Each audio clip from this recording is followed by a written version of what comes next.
not to use someone else's reporting to get an answer out of you, but I'm going to. Our friend Adam Schefter used the divorce word, that he thinks that Parsons and the Cowboys, Jerry Jones and Parsons, have irreconcilable differences, is the gist of his report. Do you feel the same way?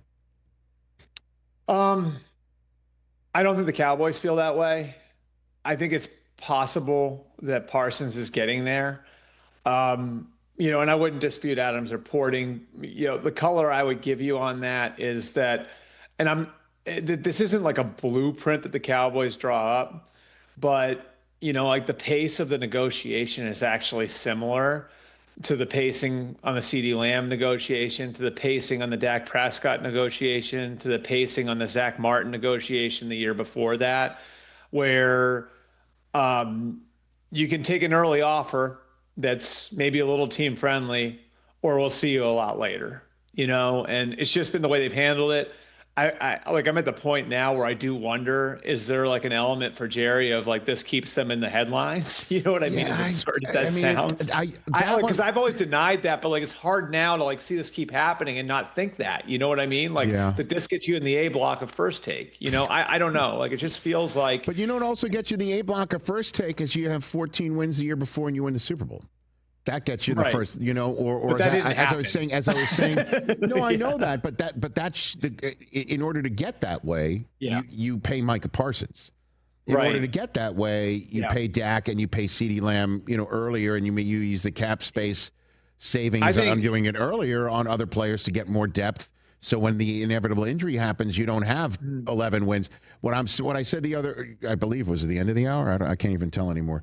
But you'd rather be talked about of having Cowboys fatigue in the same way of Chiefs fatigue because you keep winning rather than the drama. Like, that's the goal here, Right. And here's the subtle difference to me too. Like, the subtle difference to me with this one versus the other ones. Dak Prescott is beloved in that place. CeeDee Lamb is beloved in that place. Zach Martin is beloved in that place. I don't know that that's fully the case with Micah Parsons. And so, like, I just think there's that element of it too, where if things going this way might have a different type of effect on the negotiation. Now, again, I think we all know that money can solve these problems. Myles Garrett wasn't going back to Cleveland until they put $40 million a year in front of him, right? Bingo. And all of a sudden he was okay with the quarterback situation. So I think there is a way to solve this. And I think what we don't know is what Jerry and Steven are willing to put in front of Micah. We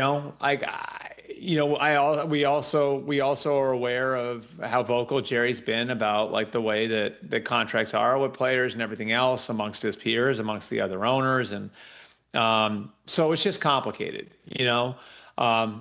I would think the Cowboys make another run at it. If that doesn't work, they hold the franchise tag over his head.